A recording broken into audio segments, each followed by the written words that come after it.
NEET 2022 के all India quota के counselling start होने जा रही है।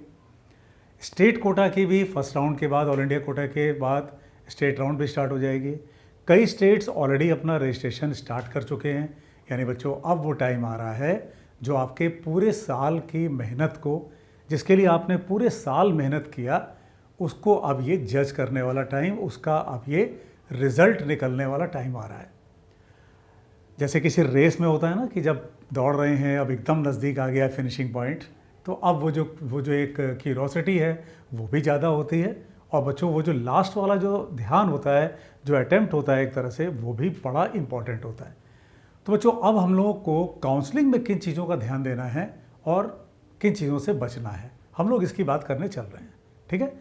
तो बेटा, इस बार की जो काउंसलिंग है वो थोड़ा अलग टाइप की है, क्योंकि इस बार एनएमसी बिल भी पाइपलाइन में लगा हुआ है। कई स्टेट्स में नए मेडिकल कॉलेज भी खुल रहे हैं, कॉलेजेस की सीट्स भी बढ़ रही हैं। आमतौर पे ऐसा नहीं होता था पहले ही होता था कि काउंसलिंग आते आते स्थितियाँ स्पष्ट हो जाती थी। लेकिन इस बार बेटा की जो काउंसलिंग है ये थोड़ा अलग टाइप की है। तो काउंसलिंग को आप बहुत ध्यान से फॉलो करना, बहुत ध्यान से फॉलो करना, क्योंकि हो सकता है बेटा कि फर्स्ट सेकंड राउंड बीते बीते कुछ नए कॉलेजेस को मंजूरी मिल जाए, कुछ नए कॉलेजेस को मान्यता मिल जाए। तो हो सकता है कि वो बच्चे भी जो बॉर्डर लाइन के आसपास हैं वो भी अंदर आ जाएं। तो बेटा, बहुत ध्यान से काउंसलिंग को अटेंड करना। इसकी पॉसिबिलिटी है कि फर्स्ट राउंड बीते बीते, सेकंड राउंड बीते बीते कुछ नए कॉलेजेस को भी एंट्री मिल जाए। और आपने अगर ये सोच करके छोड़ दिया कि भाई हमारा तो नहीं हो पाएगा, तो पता चल रहा है उस लेवल तक आपको मिल सकता था, लेकिन आप उसको छोड़ बैठे। तो बेटा, काउंसलिंग को बहुत ध्यान से अटेंड करना। चूँकि बेटा कई ऐसे सिस्टम्स हैं, कई ऐसी कंपनीज हैं जो कि काउंसलिंग कराती हैं, तो उसके पॉजिटिव और नेगेटिव फैक्टर्स दोनों होते हैं। तो वो आपको हो सकता है कि अप्रोच करें कि भाई आपका अगर कम नंबर भी आया है, आपकी रैंक अगर बहुत अच्छी नहीं भी है, तो भी हम आपका MBBS गवर्नमेंट में करा देंगे। बेटा, इन पर भरोसा बिल्कुल नहीं करना है, क्योंकि सारी चीज़ें अब ट्रांसपेरेंट हैं। ऐसा कोई नहीं कर सकता कि आपको कम रैंक पर सिलेक्शन दिला दे। अगर कोई ऐसा कह रहा है तो फिर कहीं ना कहीं गलत है। ठीक बेटा, सीट्स लगभग इस समय 97-98,000 के आसपास पहुंच गई हैं। रफली कहा जाए तो 1 लाख पहुंच गई हैं। तो आप बिल्कुल ट्रांसपेरेंट काउंसलिंग हो रही है, उस पर पूरा भरोसा रखो, बस उसको वाचफुल रहो, उसको आप ध्यान से देखते रहो। ठीक है। और ऐसी फेक चीज़ों का पर ध्यान बिल्कुल नहीं देना कि आपका कम नंबर है तो भी हम आपका सिलेक्शन करा देंगे। ऐसा होता नहीं है, ये फेक है। बच्चों, चॉइस फिलिंग को बहुत ध्यान से करना, क्योंकि इस बार आपको ये भी पता है कि ऑल इंडिया कोटा या स्टेट कोटा, जिस राउंड में आपने एक बार कोई कॉलेज बुक कर लिया, कोई कॉलेज लॉक कर लिया, तो फिर वो लॉक हो गया, फिर आपको आगे अपॉर्चुनिटी नहीं मिलेगी। तो चॉइस फिलिंग को बहुत ध्यान से करना, उसको पूरा स्टडी करके इत्मीनान से करना। जल्दबाजी में करने वाला काम वो बिल्कुल नहीं है। ठीक है। कुछ एक बच्चों डॉक्यूमेंट्स हैं जिनको कि आपको अपने पास में रेडी रखना है। लास्ट मोमेंट पर ऐसा हड़बड़ी वाला माहौल बेटा बिल्कुल ना बनने पाए कि पता चल रहा है अब जब डॉक्यूमेंट की ज़रूरत पड़ रही है तो आप इधर से उधर दौड़ रहे हैं। ठीक है। क्योंकि बेटा अब काउंसलिंग स्टार्ट हो गई, तो अब इस तरह से जो आयुष की भी काउंसलिंग का टाइम दिख रहा है, वो भी नवंबर के फर्स्ट सेकंड वीक में वो भी स्टार्ट हो जाएगा। तो अब टाइम बिल्कुल क्रूशियल आ गया, बहुत ध्यान से अटेंड करना है। बच्चों, एडमिट कार्ड आपके पास नीट का होगा ही होगा, आपने पेपर दिया है, संभाल के रखो उसको। सारे डॉक्यूमेंट्स को संभाल के इकट्ठा करके रख लो ताकि जब ज़रूरत पड़े तो तुम्हारे पास वो रहे। ये ना हो कि तुम लास्ट मोमेंट पर इधर से उधर परेशान हो रहे हो, दौड़ रहे हो।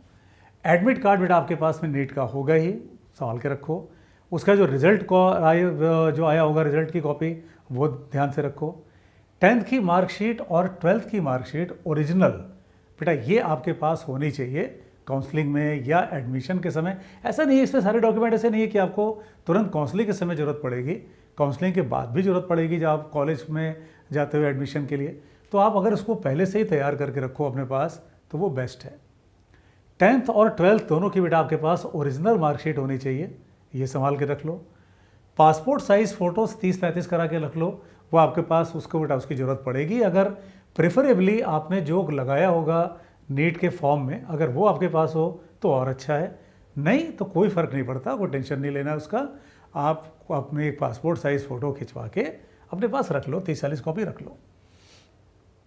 एज प्रूफ बेटा, अगर आपके पास 10th का मार्कशीट है तो वो तो एज प्रूफ का भी काम कर रही है, तो इसके लिए आपको कुछ अलग से देने की ज़रूरत नहीं है। 12th या BC का ट्रांसफ़र सर्टिफिकेट, ये आप देख लो।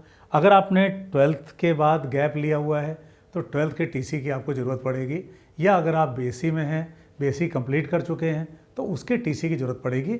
इनकी ज़रूरत पड़ेगी आपको कॉलेज में एडमिशन लेते समय। लेकिन बेटा जैसे मैंने पहले ही कहा कि आप डॉक्यूमेंट्स को अपने पास में संभाल के रख लो, किसकी ज़रूरत कब पड़े आपके पास होना चाहिए। क्योंकि कई बार ऐसा होता है कि कोई गवर्नमेंट का कागज़ है, सरकारी कागज़ है, और उसमें आपको बनवाने में छुट्टियाँ पड़ गई या ड्यू टू एनी रीज़न उसमें लेट हो गया, तो फिर वो आपके लिए अननेसेसरी एक हेडेक बन जाएगा, टेंशन बन जाएगा। ठीक है, तो सारे डॉक्यूमेंट्स को पहले से ही तैयार करके रखो। बच्चों डोमिसाइल सर्टिफिकेट बहुत बहुत ज़रूरी है, क्योंकि जैसे ही स्टेट काउंसलिंग स्टार्ट होगी तो आपको डोमिसाइल सर्टिफिकेट की ज़रूरत तो पड़नी ही पड़नी है, जिस भी स्टेट में आप अपीयर हो रहे हो। तो ये एक बहुत इंपॉर्टेंट डॉक्यूमेंट है, इसको ज़रूर तैयार कर लो। बच्चों कैटेगरी या कास्ट का या EWS का जो सर्टिफिकेट होता है, अगर आप उसके लिए एलिजिबल हो तो उसको आप तैयार करके रख लो। सिमिलरली अगर कोई फिज़िकली हैंडीकैप है या फिज़िकली चैलेंज्ड है तो बच्चों अगर उसका कोई आप कोटा क्लेम करने जा रहे हो तो उसका भी डॉक्यूमेंट अपने पास में सेफ रख लो, ओरिजिनल कॉपी। आधार कार्ड बच्चों ज़रूर आपके पास होगा, तभी आपने फॉर्म फिलअप किया।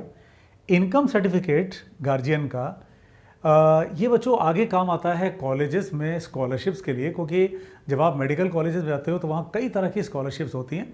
कई ऐसी स्कॉलरशिप्स होती हैं जो कि गार्जियन के जो उनकी फाइनेंशियल हेल्थ है उस पर बेस्ड होती हैं, तो उसमें आपको इससे हेल्प मिलेगी इनकम सर्टिफिकेट से। बच्चों गैप सर्टिफिकेट हर जगह तो नहीं मांगा जाता है, लेकिन ये मांगा जा सकता है किसी कॉलेज में। गैप सर्टिफिकेट क्या होता है, आपने 12th के बाद अगर 1 साल 2 साल 3 साल का गैप किया तो आपने सेल्फ स्टडी करके या कोचिंग में रह करके आपने पढ़ाई किया, तो उसमें आपसे ये पूछा जा सकता है कि आपने 2-3 साल क्या किया। तो ये भी बनवाना कोई बहुत टिपिकल काम नहीं होता है, ये नोटरी में जा करके किसी भी वकील से मिल करके बड़े आसानी से बन जाता है, लेकिन बनवा के रख लेना होगा ताकि लास्ट मोमेंट की एंग्जाइटी ना बने। जब आपको बच्चों कॉलेज अलॉट हो जाता है तो उस समय फिर आपको कॉलेज की तरफ से अलॉटमेंट लेटर मिलता है, ये आपको अपने पास में रखना होगा। इसकी ज़रूरत आपको तब पड़ेगी जब आप कॉलेज में एडमिशन के लिए जा रहे हो, जब आपका कॉलेज फिक्स हो गया, लॉक हो गया। मेडिकल सर्टिफिकेट, ये भी बच्चों ये तो वैसे कई बार कॉलेजेस खुद ही अरेंज करा देते हैं। जिस कॉलेज में आप एडमिशन लेते हो उस कॉलेज में जा कर के वो उनका जो हॉस्पिटल है उसमें वो चेकअप करते हैं, या कई बार वो ये कह देते हैं कि आप अपने ही शहर में किसी गवर्नमेंट ऑफिसर से आप करा के लेके आओ। तो बच्चों ये जो डॉक्यूमेंट्स हैं इनको आप ध्यान में रखो, इनको प्रिपेयर रखो, और अगर बच्चों किसी वजह से तुम्हारा नंबर कुछ कम आया है तो बच्चों बिल्कुल निराश होने की ज़रूरत नहीं है। अगर तुम्हारा नंबर बेटा किसी कारण कम आया है तो अपनी प्रिपरेशन को जारी रखो। फिर वही बात कहते हैं बेटा, गिरते हैं शह सवारी मैदानी जंग में। ठीक, तो आप मैदानी जंग में उतरे हो, लड़ रहे हो, तो उसमें घायल होना, चोट लगना, ये सब काम का हिस्सा है, ये सब लड़ाई का हिस्सा है। उससे बिल्कुल भी परेशान नहीं होना है। और एक बार बेटा आपको अगर कॉलेज, कोई अच्छा कॉलेज मिल जाता है तो पूरी लाइफ आपसे कभी कोई नहीं पूछेगा कि आपका तो दूसरे अटेम्प्ट में हुआ था, तीसरे में हुआ था, चौथे में हुआ था, कोई मतलब नहीं होता। तो इसलिए इसका टेंशन बिल्कुल मत लो, रिलैक्स माइंड से पढ़ो, बिल्कुल कूल माइंड से पढ़ाई करते रहो। अगर आपका नंबर कुछ कम है तो बेटा पढ़ाई को जारी रखो, ठीक है, क्योंकि मई में फिर एग्ज़ाम होने जा रहा है। जो चांसेस दिख रहे हैं बेटा कि वो मई के 1st-2nd वीक में एग्ज़ाम हो जाएगा, तो सेशन बहुत नज़दीक है, इसलिए उस तैयारी को जारी रखो। और बेटा आपकी उस तैयारी को और धार देने के लिए इस चैनल पर उसका अनाउंसमेंट भी किया गया था। बेटा समर्थ बैच ये एक चल रहा है, फिज़िक्स मूनशॉट का जो ऐप है उस पर, उसमें मंथली प्लानर के अकॉर्डिंग कितने चैप्टर्स को हम लोग कितने दिनों में कवर कर रहे हैं, फिर उनका होम असाइनमेंट, फिर उनके टेस्ट एट्सेट्रा, वो एक बहुत ही प्लान्ड वे में चल रहा है, जिसमें अपना उद्देश्य ये है कि हम नीट 2023 में 170+ स्कोर करें। उसमें जो अपना उद्देश्य है वो ये कि 170 के ऊपर स्कोर किया जाए और एक बढ़िया रैंक से टॉप 100, टॉप 200 रैंक में फाइट किया जाए नीट 2023 में। तो बेटा अगर किसी तरह की कहीं कोई भी डाउट है, कोई भी आप सजेशन चाहते हो तो जो व्हाट्सएप नंबर दिया गया है बच्चों उस पर भी आप पूछ सकते हो, या उस पर आप टेक्स्ट मैसेज भी कर सकते हो।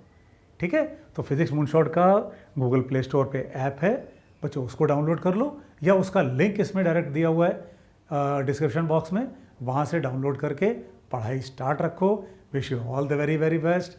विश्वास रखो अपने आप पर, एक बढ़िया रैंक से सिलेक्शन होगा, एक अच्छा कॉलेज मिलेगा। ठीक है, wish you all the very very best. Once again, God bless you.